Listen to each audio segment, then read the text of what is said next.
दोस्तों, क्या आप सभी जानते हैं कि विकसित देश अपनी कुल भूभाग का कितना प्रतिशत एग्रीकल्चर यानी खेती के लिए इस्तेमाल करते हैं और भारत कितना प्रतिशत भूभाग खेती के लिए उपयोग करता है? यदि बात करें विकसित देशों की तो वो अपने कुल भूभाग का 25 से 30% ही भूमि का उपयोग करते हैं, पर भारत अपनी कुल भूभाग का 60% उपयोग करता है। फिर भी हम लोग विकसित देशों के बराबर ही उत्पादन कर पाते हैं। लेकिन भारत ने ऐसा क्या किया है कि अब हम लोग विकसित देशों से ज़्यादा अपने कृषि उत्पादन को बढ़ावा दे सकते हैं? जानने के लिए देखते हैं ये कैसे संभव है।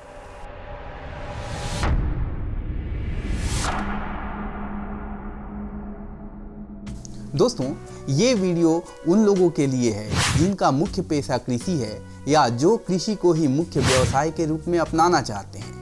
वो स्टूडेंट भी इस वीडियो से लाभ ले सकते हैं जो कहीं ना कहीं कृषि से संबंधित कोई प्रोफेशनल कोर्स कर रहे हैं।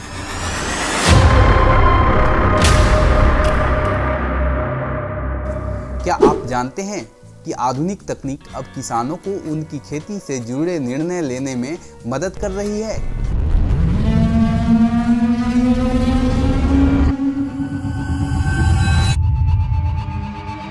हाँ, हम बात कर रहे हैं कृषि निर्णय सहायता प्रणाली की, जो किसानों को उनकी फसल, मिट्टी और जलवायु के आधार पर सही निर्णय लेने में मदद कर रहा है।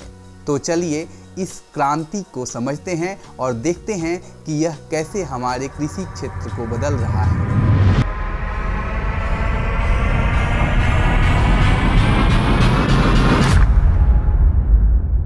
कृषि निर्णय सहायता प्रणाली यानी एग्रीकल्चर डिसीजन सपोर्ट सिस्टम एक ऐसा डिजिटल उपकरण है जो किसानों को सही निर्णय लेने के लिए मदद करता है। यह एक ऐसा सॉफ्टवेयर या प्लेटफॉर्म है जो डेटा मॉडलिंग और तकनीकी सुझावों का उपयोग करता है। इसमें मौसम की जानकारी, मिट्टी की गुणवत्ता और जल संसाधन प्रबंधन जैसी चीज़ें शामिल होती हैं। उदाहरण के लिए, अगर किसान जानना चाहता है कि कौन सी फसल उसकी मिट्टी और जलवायु के लिए सबसे अच्छी है, तो यह प्रणाली उसके लिए सटीक सुझाव दे सकती है। भारतीय अंतरिक्ष अनुसंधान संगठन इसरो द्वारा विकसित रडार इमेजिंग सैटेलाइट 1A इसे 14 फरवरी 2022 को श्रीहरिकोटा के सतीश धवन अंतरिक्ष केंद्र से लॉन्च किया गया, जो वनस्पति की गहराई तक प्रवेश कर यह प्रकाश की किसी भी स्थिति में फसल, मिट्टी तथा कृषि का हाई रेजोल्यूशन इमेज प्रदान करता है। यह प्रणाली मुख्यतः 3 चरणों में काम करती है। पहला, डेटा संग्रह। ये मिट्टी का परीक्षण, मौसम का पूर्वानुमान और सैटेलाइट इमेजरी प्रदान करती है। दूसरा, डेटा एनालिसिस। ये मशीन लर्निंग और आर्टिफिशियल इंटेलिजेंस की मदद से यह डेटा का विश्लेषण करती है। और तीसरा, सुझाव। यह किसानों को उनकी खेती के लिए उपयुक्त फसल, खाद और सिंचाई पद्धति की जानकारी देती है। अब बात करते हैं कि कृषि निर्णय सहायता प्रणाली से क्या क्या फायदे हैं। तो अगर फायदे की बात करें तो फसल का ये मानचित्रण और निगरानी करती है।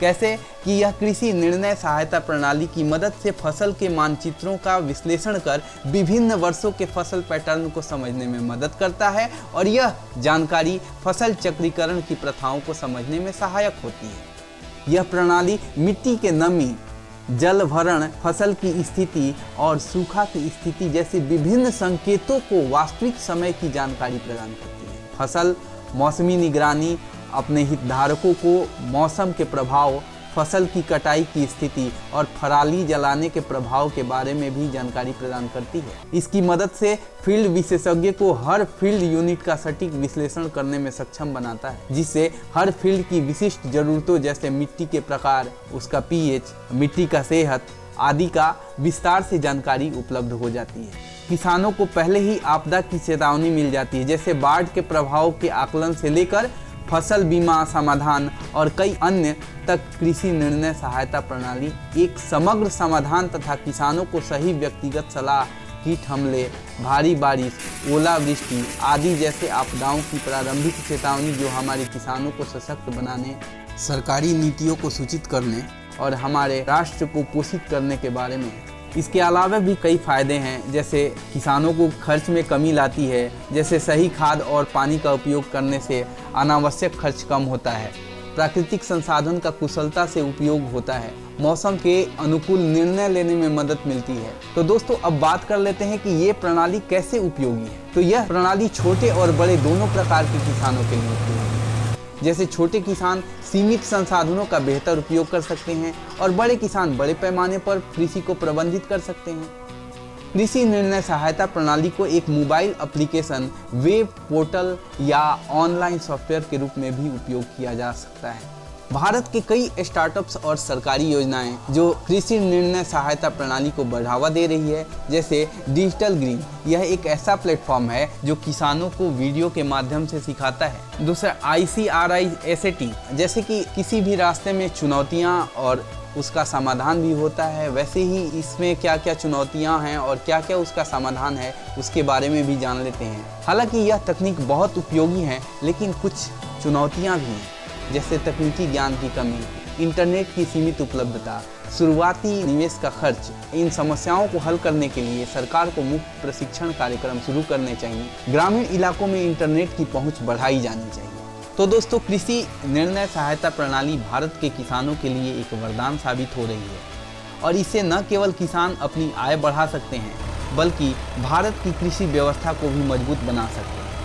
अगर आपको यह जानकारी पसंद आई हो तो इस वीडियो को लाइक करें और हमारे चैनल को सब्सक्राइब करें और कमेंट में बताएं कि आप इस प्रणाली के बारे में क्या सोचते हैं।